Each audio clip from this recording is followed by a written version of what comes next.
my main area of interest in organizational communication is to study entrepreneurs.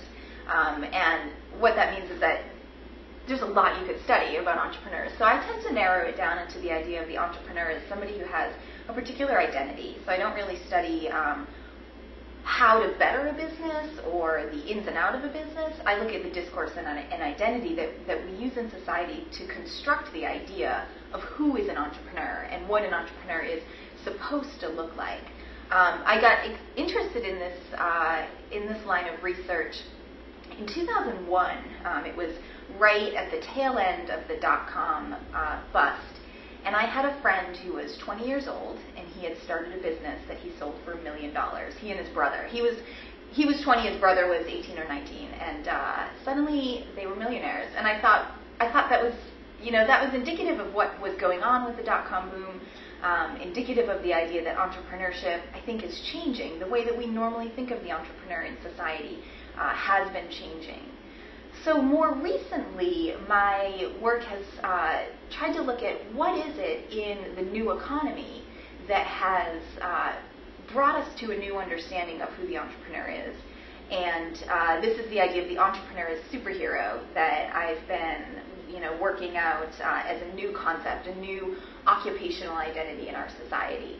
It used to be that we thought of entrepreneurs as heroes. We know that Henry Ford has been thought of as a hero, Andrew Carnegie, Thomas Edison. We have these heroes in our cultural understanding of entrepreneurs. And my work looks at how has that changed, since the 1970s, since the new economy, since we've had deregulation and free market, neoliberalism. How has the entrepreneur become a superhero now? So what I see is a shift from hero to superhero of the entrepreneur. So I see, from what I've been studying, the superhero represents a kind of a new form of an entrepreneur. So what does that mean?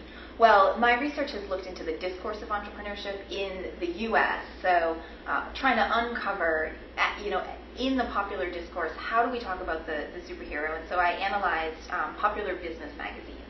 And what I found was there are several ways that the superhero is a latent master narrative in today's new economy.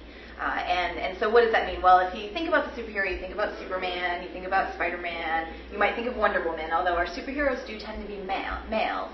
They also tend to be white, they also tend to be middle class. So there's, my research also looks at some of the problematic aspects of superheroes where the superhero as well as the entrepreneur look a certain way and are expected to be a certain way, and not everybody can achieve the way an entrepreneur is supposed to look. But the way that the superhero emerges in the discourse is through a couple different framings of the superhero. So first of all, the superhero is assumed to have superpowers. The discourse is telling us today that superheroes are positioned to save the economy as well as society.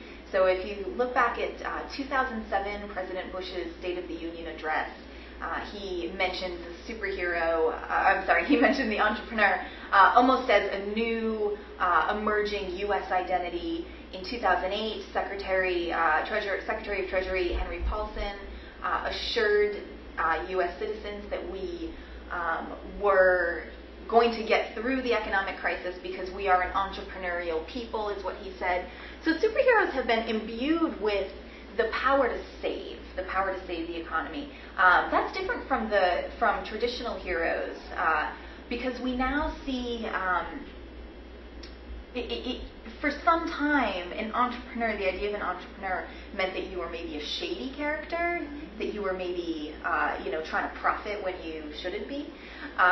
But the the entrepreneurs turned into almost always being a positively balanced character. It's somebody who's going to save us. Also in the discourse, we know that the superhero entrepreneur comes from humble origins. So much like, say, Peter Parker, who is Spider-Man, he's a regular guy. And that's the way that we see entrepreneurs often framed, is they're like us, but not like us. They're regular people, but they're also extraordinary. So that kind of lends a sense of mystique to the entrepreneur that I see as similar to the mystique of the superhero.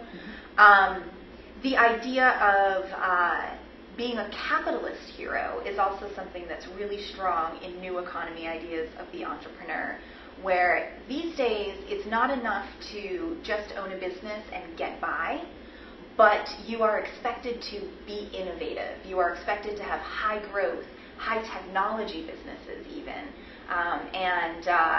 The idea of Silicon Valley came up a lot in the popular business press discussions of entrepreneurs, connecting them back to Silicon Valley, this sort of high-tech, high-paced sort of lifestyle that we see with entrepreneurs.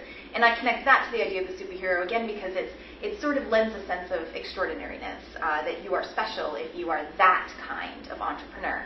Now, what that does is it leaves out your small business entrepreneurs, your mom and pop stores are often also kind of excluded in the way that we talk about entrepreneurs in the new economy. So that's what I mean when I suggest that the entrepreneur is now seen as a superhero, somebody who's better than the rest of us, but also we are supposed to try to be that entrepreneur at the same time, that superhero at the same time. So it's kind of it's an unobtainable but also obtainable goal, if that makes sense. Within the way that we talk about the superhero, there's at least two components that are particularly interesting to me. And the first one is the idea that capitalism is and has become a moral position, but also particularly entrepreneurial capitalism has become a moral position. Again, what I found in my research is that big business is critiqued. So when you look at articles in Inc. magazine or Business Week magazine, big business and venture capitalists are often seen as the super villains. So they are that foil to the entrepreneur, and the entrepreneur is seen as the moral superhero character.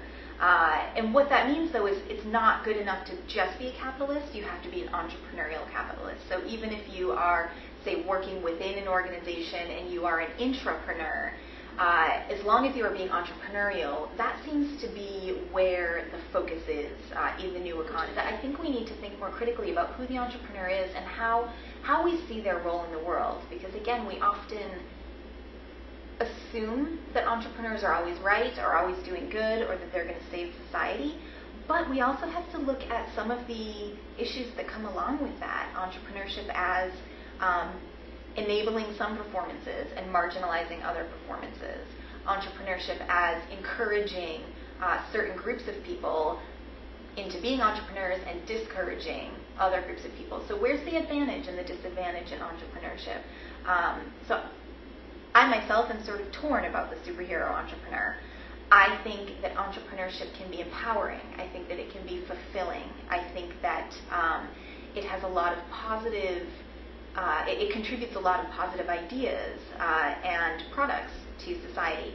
At the same time, I think that it's a problematic identity if we don't look underneath for what does it mean to be an entrepreneur.